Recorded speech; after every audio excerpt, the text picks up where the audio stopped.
Hello, everybody. This is Terry, Community Manager, with special guest Monica Rincon, Fertility Awareness Method Instructor. Welcome, Monica. Thank you so much. Yeah, for having me. Yeah, we're so glad to have you back. We did a video on BBT basics, and then we asked what other questions you have about BBT. And I have a soft spot in my heart for BBT ever since I started with Premom. So I'm really excited about these questions. We got a lot of questions from our users, both from social media and our new in-app community. And we're going to jump right in to get you going with your BBT answers. Here's our first question. Do the actual temperatures actually matter when you're tracking BBT? Can you be too high? Can you be too low? Can you talk more about that? Okay, temperature for confirming ovulation or exactly the date that is going to happen ovulation is very important. But something that matters is that it has to be taken consistently. Changes in days or in hours or just is going to affect the accuracy and precision that the temperature is going to help you to determine when ovulation occurs. When you're using a fertility awareness method for natural family planning, being achieving or postponing, we need to pinpoint when the spike of temperature so we know that ovulation occurred, because that's the most important sign in the menstrual cycle of a woman that ovulates. And then this next question I think I can answer is, does the app modify ovulation day based on BBT? And the answer is yes. Our Premom app uses both your ovulation test data results and your BBT tracking results to adjust your ovulation day, because as we know, your ovulation day doesn't always happen on the same day every cycle. Would be nice, but that's why we track, right? Because we need to see exactly what's happening in this cycle. Do you have anything to add to that, Monica? Yes, because there's variability between cycles, even in a year, and between women. So what it was the previous cycle could not be this one, because we have emotions. Our hormones are controlled by our brain, and we can have a stress specifically, so everything can change. Yeah. All right. We have another question that is, why does my temperature rise happen 2 days after LH peak?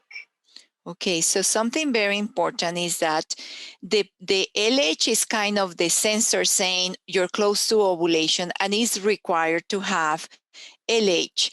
So what happened is that what is happening already in your ovaries releasing the egg, you're going to measure a little hours later until you pee, until you collect the urine and you measure. So that's the reason that first it has to have a surge of LH, that it has 1 or 2 days, that this is how the duration of that, and later the egg is released. So it's very common that it could be that you see the rise in the same day or a day after, but the app will correct that. So you always see that the temperature with the temperature is going to be after the peak, but it's always in that time. So there's 1 to 3 days that everything that is going to happen. And that's the reason that the temperature rise could be 2 days after. Okay. I had another question that's related. Should have put those together. Someone had asked why they might get a BBT spike on the same day that they get their LH peak. I think you were kind of touching on that. Can you go into that a little bit more? So what happened is that we're kind of looking what happened a couple of hours before, because we're measuring everything, we're making the graphic, what is happening based on what happened a couple of hours before. So it could be that when you took your urine, it was exactly at the time that ovulation was occurred, because LH happened a couple of hours before. You always have to, hold your urine for 2-3 hours at least. So if you hold it overnight and it was in the morning, it was already 8 hours that it was collecting that amount is when you hit the peak, but it was happening maybe when you were sleeping. So that's the reason that it could be the same day and the temperature happened in the morning, everything was the same. So that day you get the urine peak and the temperature rise because it happened just before you went to bed or when you were sleeping. So it sounds like that's why it's so important to really pay attention to your whole fertile window. Those days before can be really helpful in case you do peak so fast. Yes. And you can at least get some good intercourse in before you Yes. confirm your ovulation. Okay, next question. Do BBT readings predict well for those with PCOS? Okay, BBT helps with PCOS. And because PCOS could have different reasons what is occurring, so for some women it works. You ovulate once in a while with PCOS. So if you want to confirm that you're ovulating, you need to use BBT to confirm that. There's another problem with PCOS. Sometimes you have a baseline in the LH testing.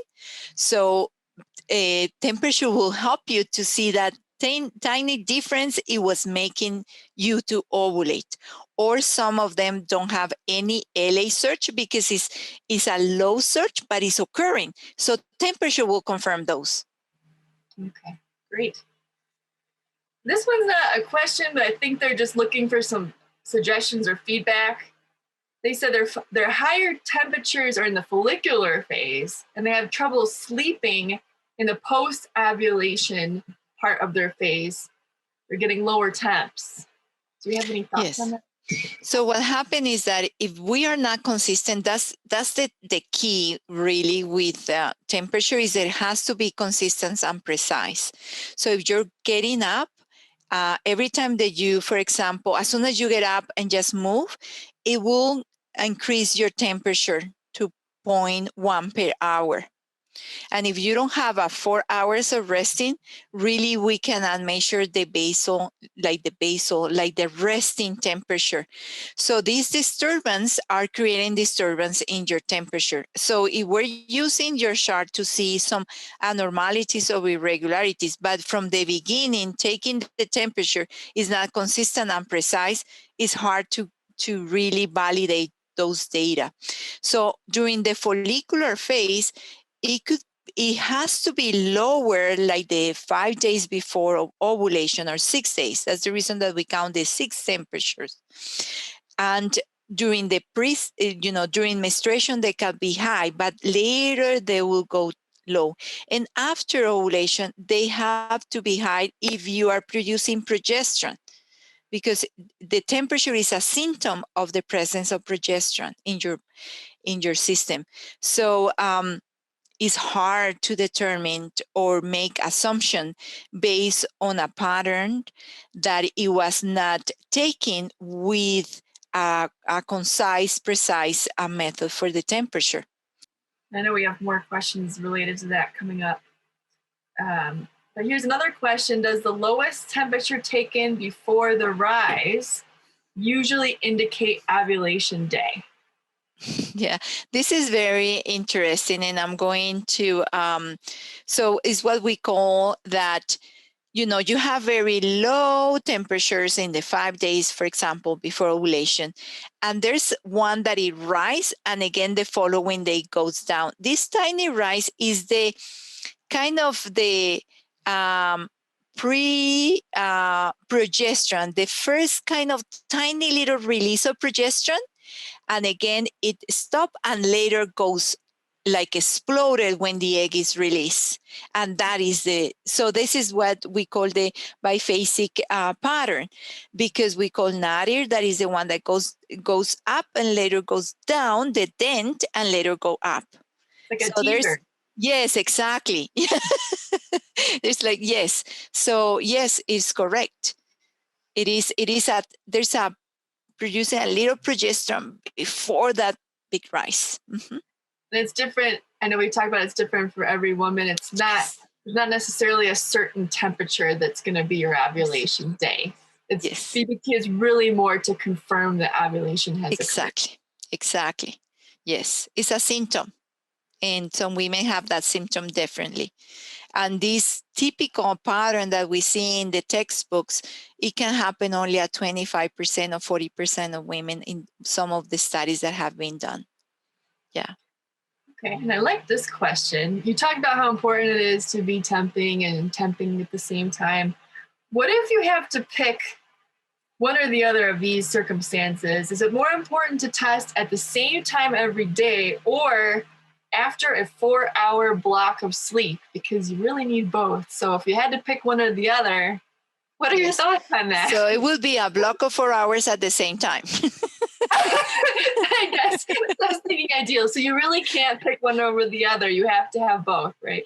Yes, because as I'm telling you, if you move, for example, you're taking it at 5 a.m. and you take it at 6 a.m., already you're going to have an increase of 0.1. And some women, only 0.2 are enough to confirm ovulation. So you're 50% sure that you're going to confirm ovulation if you're just moving the time. So yeah. Yeah. Would you say, like, if you feel like you may have had some disrupted sleep, just keep with that same time, no matter what? Yes, exactly. If you have one day that happened, or you drink, you have your Friday night and you have just 2 glasses, whatever, just the next day, that temperature is kind of not the best one. So you just make a note. Even you can make a note in your app and said, this is. So it is important to track those, but the more consistent, the better data. Mm-hmm. Mm-hmm. I know the answer to this one. So I'm going to ask you, do I have to do this before getting out of bed? Yes. It's resting. Just getting up, you're just using your muscle and your energy. So the temperature go up. So yes, before. That's a good point. You just have, basal temp, you're supposed to be at rest. Once you get up, you're not resting anymore, and it changes your temp. No. Okay, here's the one I was asking about earlier. Is it worth tracking BBT while on prometrium for luteal phase defect or luteal phase deficiency? Okay. What I have understand and I understood when I have my clients, the doctors send them progesterone, peak +3. So 3 days after peak. So when ovulation already occurred, and it's ordered to supplement this progesterone. So the most important with the temperature is that you confirm the ovulation. So the egg is released. Some of this progesterone is not going to affect that much. I found a study done in 1993 that it was not affecting. Is the progesterone that we produce inside us the one that changed? But it's not going to affect based on this. If most of you have to take progesterone peak up +3. So already ovulation has occurred. So pre-LH or mucus or whatever, you detect the peak. So it shouldn't affect it. Yeah. Okay. Let's see. I think this is similar to a previous question. I woke up twice this morning at 4 a.m. and then 8 a.m., different BBT for both. Of course. Which do I record? So when was the previous day the one that she recorded? It could be neither of them, right? It could be neither of them. It should be the same time every day. Yeah, exactly. Yeah.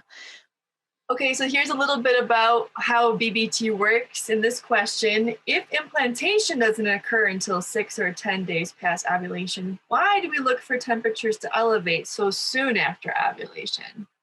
So first, this is the first shift. So with this first shift of temperature, rising temperature above the cover line that is determined by the app, we confirm ovulation. Okay, and your temperatures are going up or going, they are kind of broken because it's just releasing of progesterone. Now, you're asking me here, what happened in 7 and 10? So if you're trying to conceive, 7 and 10 should occur implantation. So the next slide is telling us, so you will establish another baseline, and there will going to be another shift, and it going up above the previous one that you have for ovulation. So that's the reason that it's important to continue taking the temperature, because if you have this more the temperature going higher and higher, it means that more progesterone you're producing. Again, this only happened to 25 to 44% of women. It necessary is going to happen 100% of women. But if it happens, it's going to help you because you see the second shift higher than the previous one, your first one, ovulation occur, implantation occur, and you are really sure that doing a pregnancy test on day 14 after the peak, probably you're going to have an ACG positive or a pregnancy test positive. Great. Okay. So there is a continual release of progesterone seen for some women. There's that initial release after ovulation occurs, which is that spike we're looking for. It's part of the process, but then you may see more release and an increase in temperature again. But I'm really glad you mentioned it's not for everyone. You knew I was going to bring that up. No. In every rule, there's exceptions. Yes. Okay, let's see. Here's a good one. Is it always an ovulatory cycle if you don't get the BBT increase after LH peak? Well, BBT is, a symptom. So confirm just an anovulatory, cycle, just only on BBT. It could be a sign that it needs to be confirmed with something else. So next cycle again happen, definitely I will look for medical advice. Like I will do progesterone. I will ask my doctor, can you send me a blood test for progesterone? It is around my time from ovulation and I'm seeing that my temperature is not working. Could you send me? So they have two protocols. They can send you immediately after the peak after 3, they will have a little increase, or your maximum progesterone, because implantation could occur, it should be on day 7 after peak. That if you have a regular cycle, doctors say, oh, we send it the day 21. But if you're not regular, it would be another day.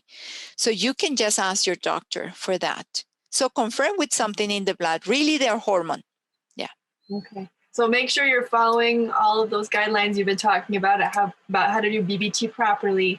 And if you're getting multiple cycles without that BBT confirmation, then go to your specialist and get more information. Exactly. Okay. Great. All right, let's see. Someone said, some nights I have insomnia or issues sleeping, so I don't end up logging my BBT. But is that going to throw off my tracking? I don't think BBT is something that we encourage for confirmation ovulation. But if you have your mucus, you have your LH, confirming ovulation with LH is only a predictor. Some of the papers that I have read is just only could be 98 to 100% that you ovulate. But these 2% that you don't know is good always to confirm with the temperature. So don't discourage yourself because you have this irregular pattern with the sleeping. LH is the best predictor for ovulation. You need LH for ovulation and BBT to confirm. But if you have a good peak, probably you're going to ovulate. Yeah. Okay. So it sounds like even if they're having a few issues and they're not sure about their pattern, keep doing it. And then also definitely have those other tracking tools in place so that you can have more of a picture. Help yourself out the best you can in case these things are happening. But don't discourage, and you will get it. Sooner or later, your pattern sleep could get better. Yeah. Yeah, and you get back on track. Yes, exactly. Okay, and then I think this is our last question. Someone asked, my BBT remains elevated during my period. I think you talked about this. We'll touch on it again. It dropped below baseline once I stopped bleeding. Is that normal? Yeah, it's because progesterone elevates the temperature. So during menstruation, you're carrying still the progesterone that it was produced from your previous cycle. So it's very common that progesterone should be. Some women, they don't track during the menstruation. They start like as soon as menstruation has gone. Like it is a very good observation. You are really good observing your own pattern, and that's what we want, that you understand how your hormones are working. Yeah, that's really interesting because I've seen some people talk about their drop happening even before the period comes, some right when the menstruation is happening, and now we're talking about for other women it will happen after. Unfortunately, that can be a little confusing if you're trying to watch for those pregnancy symptoms, but you just keep tracking, right? Yes, keep tracking. What's Yes, your pattern? exactly. Yes, exactly. Yeah, it's unique. Your pattern is unique. Yes. You're a unique puzzle. I love when we mention things like that. Yeah. So it's a unique story.